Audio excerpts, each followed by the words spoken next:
Thanks for joining us for another edition of TPI Talk. My name is Scott Hardy, and I'm excited today to talk to Ms. Denise Graves as we look back on the 150th anniversary of Alexander City and those who have impacted our community. Today, again, I'm joined by Ms. Graves. So, Ms. Graves, thanks for joining us. Oh, thank you for inviting me. Yes, ma'am. So, we've been talking to different people about their relationship with the community and, what it was like growing up in Alex City. So, I'd love to hear your perspective of what it was like to grow up here. It was a great place to grow up. The city was bigger then, and it was a safe place to be. We walked everywhere. We never locked our doors, and we lived next to the Methodist Church. So my parents had a store uptown. So I was always, and my brother and sister too. We always walked to town. In fact, my younger sister Lila is 12 years younger than I am. We always laugh about Lila. She was little. She was walking maybe a year and a half, and all the kids playing in the backyard. And the lady that was watching over them said, I'm going to need to run inside for a second. Y'all watch Lila. And the kids didn't pay any attention to her. And then the next she comes back out, and Lila's gone. So everybody starts looking for Lila, going up and down the streets and walking up to Piggly Wiggly and can't find her. And a friend of my parents there was a Five and Dime then that was down where I think Chic Nails is now, and it was a Five and Dime, and Lila was in her diaper and had walked all the way uptown at her little 1.5-year-old age and gone into the Five and Dime and had gotten her a piece of candy. And like I said, a friend of my parents found her and picked her up and took her to the furniture store and said, have you lost your child? But today that would scare you to death. Back then it didn't bother. It was okay because we knew nothing would happen to her, but it scared us. She was lost, but yes, ma'am, but safe. For those who know Lila, that seems like a perfect story for her, a fitting one, if nothing else. Yes, ma'am. Yeah. Well, you and your family have a rich entrepreneurial spirit here in Alex City. So could you give us a little insight into the Graves and Nolan family business, specifically maybe talking about the general store and furniture store? Sure. My great-grandparents lived in Waverly, and they moved to Alex City back in the turn of the 20th century. And there were 2 or 3 general stores in town. They had one. It was where the First National Bank was, the old City Hall that we just moved from.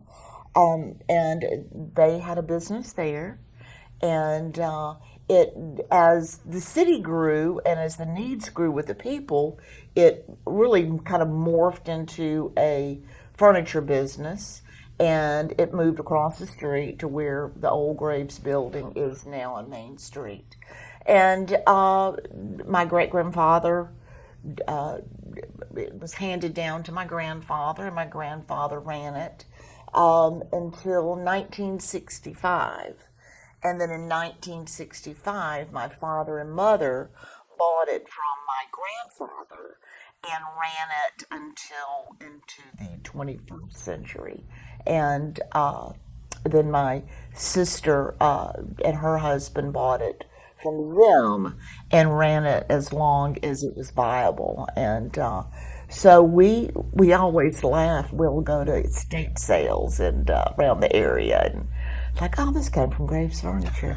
Oh, this came from Graves Furniture. So it's fun to see that stuff again. Yes, ma'am. And again, we're here speaking with Miss Denise Graves as we reflect back on the 150th anniversary of Alexander City, and a mainstay or a topic of conversation that a lot of people have spoken about that we've interviewed is Strand Park. And so I would love to hear this story about I guess temporary ownership, possibly, of temporary ownership.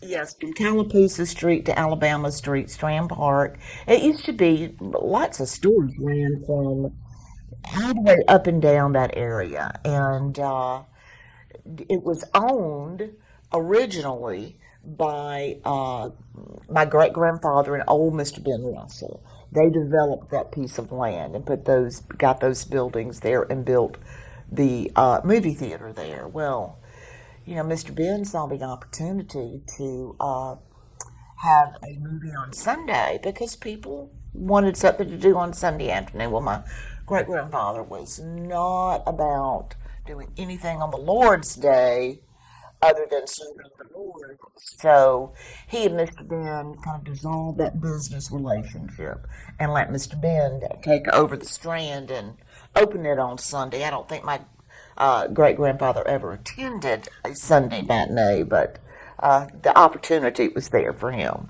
Yes, ma'am. And, we love hearing about the relationship between families in the community, and some of us have funnier stories as it relates to Alex City than others. But do you have any special stories or funny stories that you could share about your family in Alex City?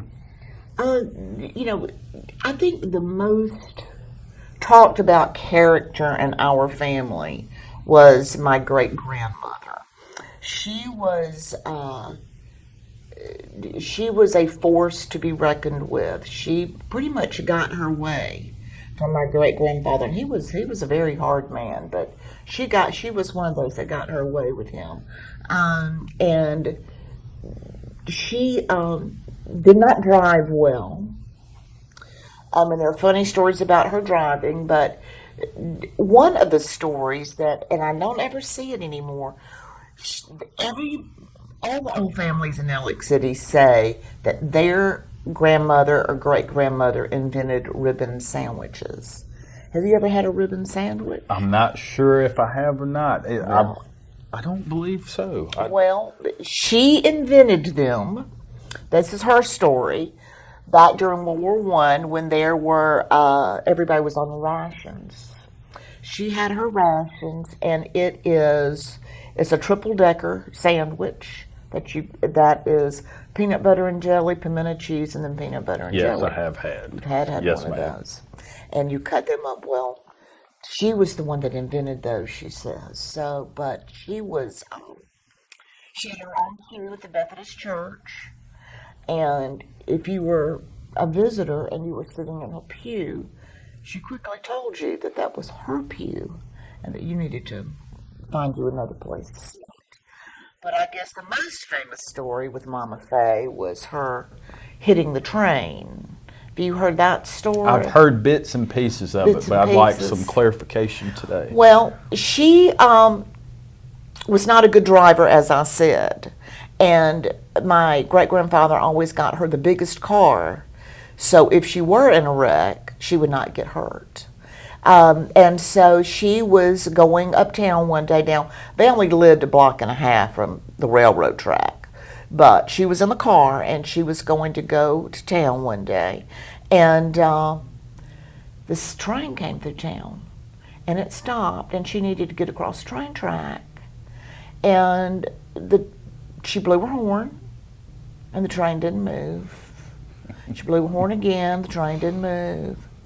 And she blew her horn again, the train didn't move. And so she just backed up and put it in gear and hit the train because the train wouldn't move for her. Well, they had a trial in Alex City for this accident, and she was found out guilty because it was Miss Fela, and a jury of her peers found her not guilty, and the train company did apologize for being in her way and did buy her a new car. Well, that's a great story there. I didn't. I'd heard little bits and pieces of it, but that's pretty funny. But she was probably the one that when we sit around and tell stories about. That's who we tell the most stories about is Mama Faye. Yes, ma'am. Well, Ms. Graves, I've thoroughly enjoyed the opportunity to speak to you today and get your perspective of what it was like to grow up in Alex City and maybe some other funnier stories that we can talk about off the air. But again, we appreciate you joining us today, Thank you. and we look forward to speaking to you soon. I hope so. Thank you. Thank you very much. This has been another edition of TPI Talk. My name is Scott Hardy. See you next time.